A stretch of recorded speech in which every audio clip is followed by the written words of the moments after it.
In one of our previous videos, we talked about how to ensure your offer is in the top 3 every time, no matter whether you have 10 offers, 20 offers, or 30 offers. In this video, we're going to talk about how to be number 1, or at least the 4 most critical components to any offer in real estate to ensure your offer is not just in the top 3, but rather considered as the top offer. What are the 4 most important, the 4 most critical components to any offer? Let me tell you. Price, deposit, conditions, and closing. So make sure you listen and follow these steps no matter who you're working with. So what you can do is leverage this.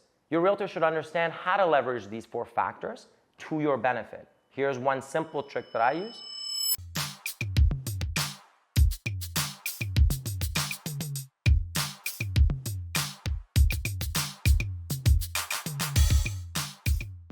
Hey, I'm Amir. I'm an engineer turned realtor. I've been doing this for 15 years. I produce these videos to provide educational content, shed some transparency on the market, and just generally dispel some of the real estate myths that we've become accustomed to. I hope this information resonates with you. One of the things I get most pleasure out of is connecting with people, and that's the purpose of these videos. So if you like them, please make sure you like, subscribe, and comment, and share as you see fit. So let's get right into it. Price, deposit, conditions, and closing. That's it. This is what I talk about. I literally say this till I'm blue in the face. I say it at the beginning when I talk to someone. I say it during our consultation. I say it when we place our first offer. I say it if our search is going for 3 months, 4 months, 5 months, 6 months, a year. I say it all the time. It is literally the only thing that a seller will ultimately care about.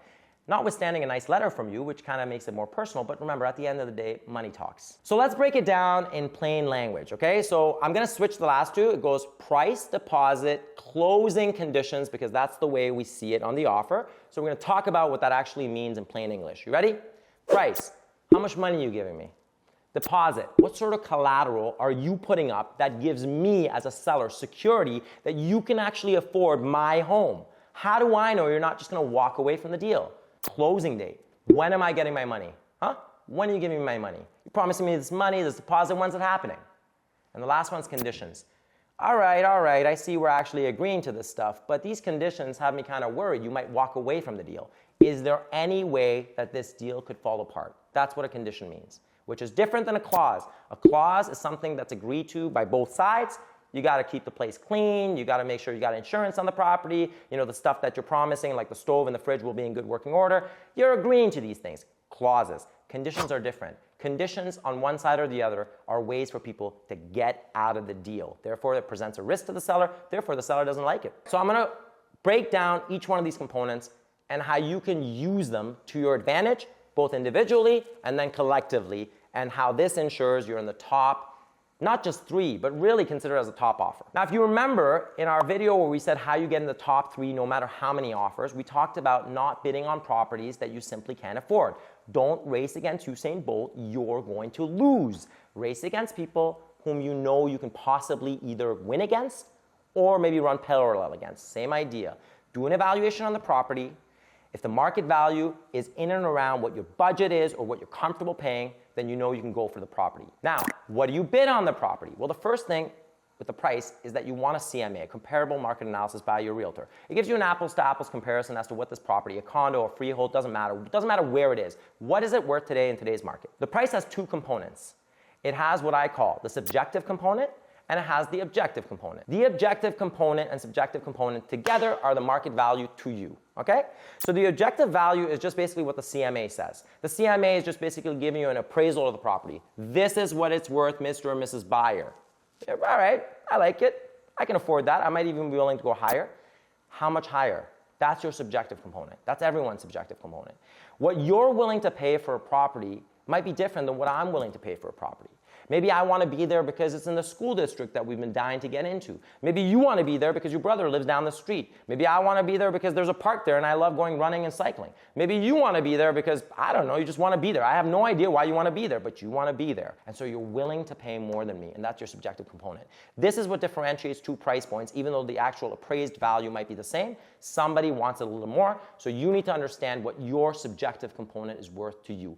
That is how you decide on what the price is. That is how you ensure that you are not emotional when it comes to the 11th hour and you're bidding. Know your price, break down the scenarios, watch our video about how to be in the top 3 every time to understand really how we talk about that. But that's how you decide on your price.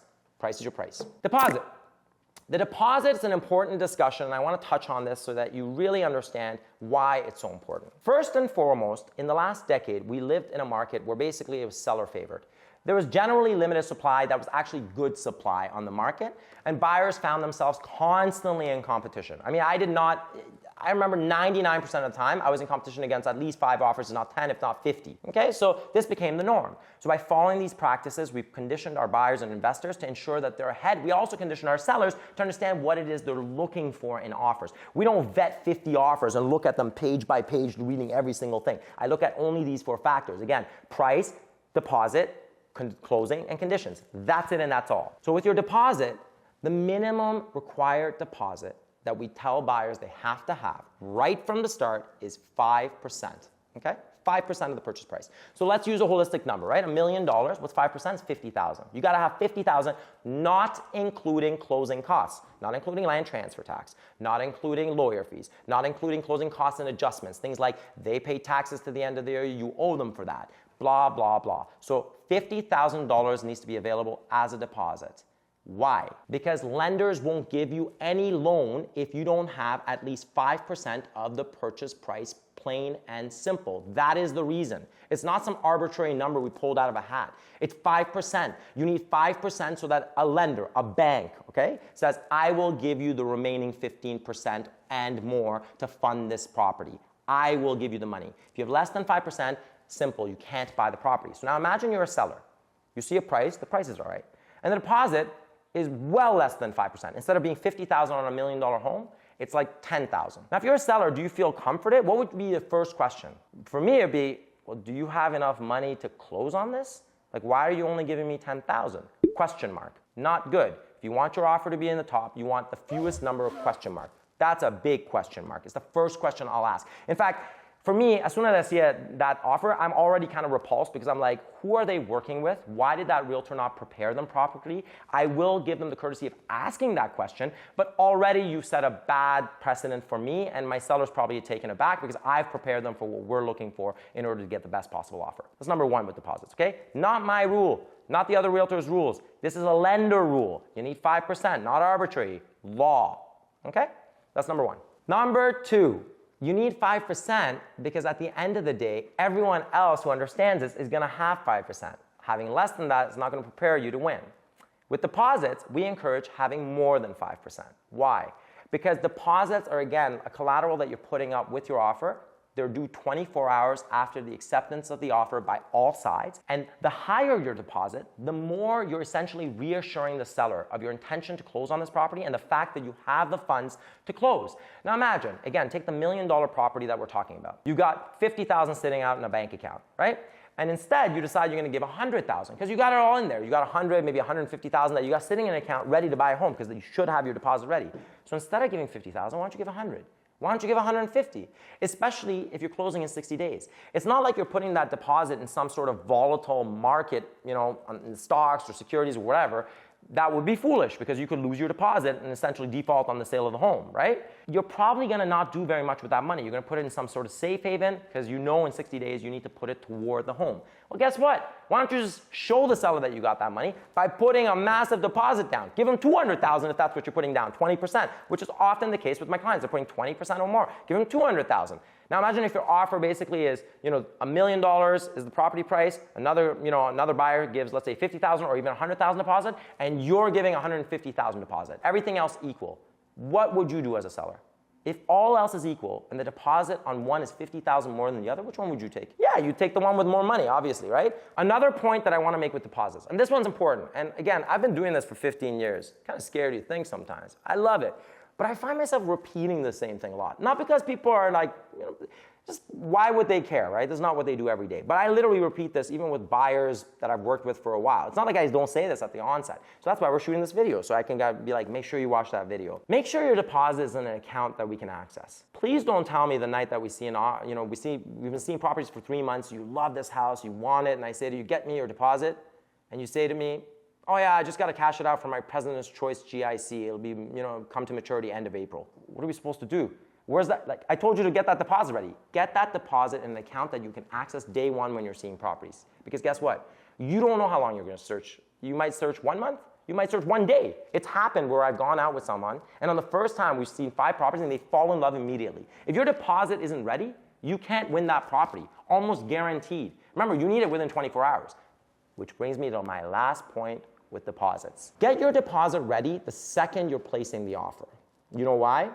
Because the deposit can only be a certified check. So it can be a certified check, I don't think they do money orders anymore, or a draft. So those are the types of monies that you can actually give. Why? Because the brokerage that holds it, or the brokerage that's selling the property, which is called the listing brokerage, is the one that holds your deposit in trust. It's insured until the closing date. They then put that deposit and credit it towards your purchase, right? So that's not on top. You bought it for $1 million, you gave it $200,000, generous 20% deposit, you owe $800,000. That's what the lender is lending. Make sure that that check is ready when you're actually placing the offer. Because effectively what happens is until we get the deposit, we as realtors can't even disclose the price because the deal is not actually done yet. We need that deposit, deposit it with a receipt issued, for us to be able to disclose the price to anybody publicly. Because if that deposit doesn't come, the deal is actually dead, technically.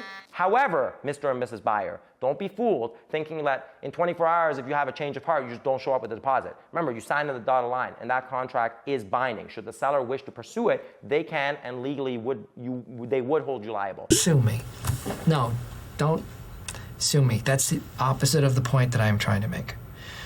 I'm not suggesting sellers do. Generally, it's not in their best interest because things take too long. That being said, why bother? Just have the deposit ready. It positions you best to win the property.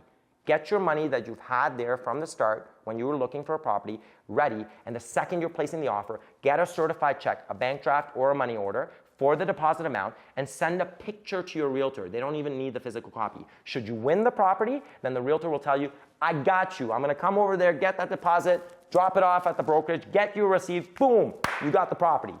However, the deposit can be literally the difference between you getting it and someone else not. Again, if 2 offers are identical and your deposit's identical, except you don't have the check and Buddy has the check, which one would you take? I would take the one with the money in front of me. There's a suitcase full of money right in front of me, and this guy's telling me, I promise I'll bring it in 24 hours, everything else equal. Like, yo, I like you, but I'm taking this money because this is a sure thing. No way for it to fall apart.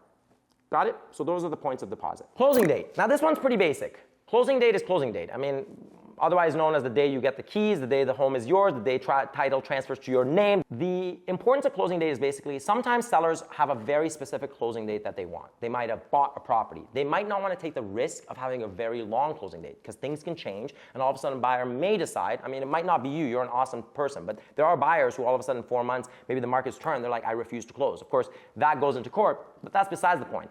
Ultimately, if you have a very long closing date, things can happen from the time you bought to the time you're closing. Let's say it's 5 months. That's a risk the seller might not be willing to take.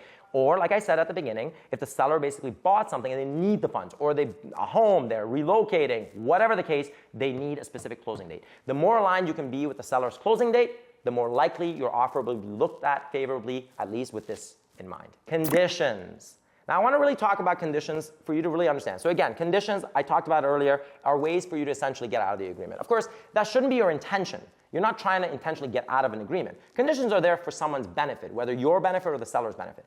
Typical conditions, for example, with condos are status certificate condition and the financing condition. Okay, so reviewing the documents pertaining to a particular condominium that tell you the bill of health, essentially, right? What sort of reserve funds? Are there any liens against the condo? Is there a lawsuit against the condo? That's what the status certificate is, a very common condition found in every single condominium deal across the GTA.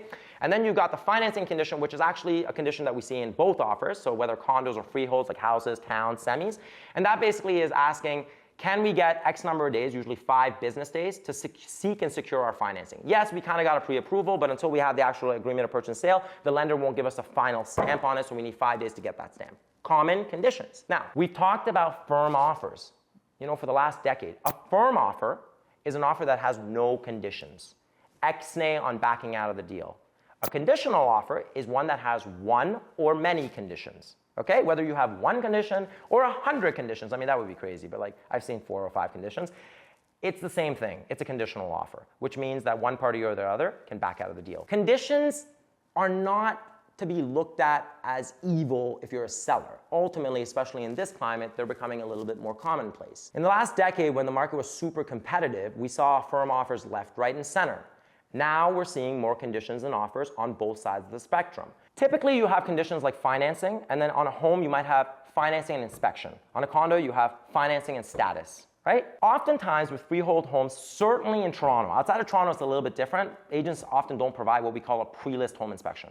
A pre-list home inspection is essentially when a seller goes to sell, either the seller or in our case, we actually encourage the seller to allow us to pay for their inspection. We always do this. We use it as a bill of health of the property. We address a lot of the minor deficiencies and we disclose to any prospective buyer what let's say some major deficiencies like the roof needs to be replaced in 5 years. But we're making this a transparent information to all buyers. What this accomplishes is essentially says to a buyer, Mr. and Mrs. Buyer, we have nothing to hide. Here's the report. You don't need an inspection condition because at the end of the day, this is by a third-party inspector. In fact, you're welcome to call the inspector yourself. You're welcome to pay the inspector a nominal fee to do a walkthrough of the property yourself. It's unbiased. So take this and please don't have an inspection condition in your offer. So it's encouraging firm offers. Financing.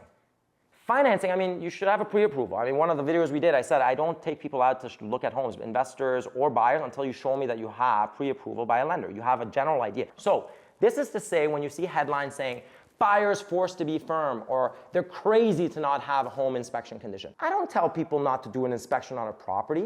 I'm not nuts. I just tell them, listen, if we got a week lead time and nobody's taking offers until then anyway, might as well have, do our due diligence up front and get our conditions out of the offer, because we've essentially done the work. There's no need to have those conditions. We've taken the week, we've looked at the inspection, we've asked all the questions, we've answered all the questions, we're sure about our financing, so what's the point of these? We don't need them.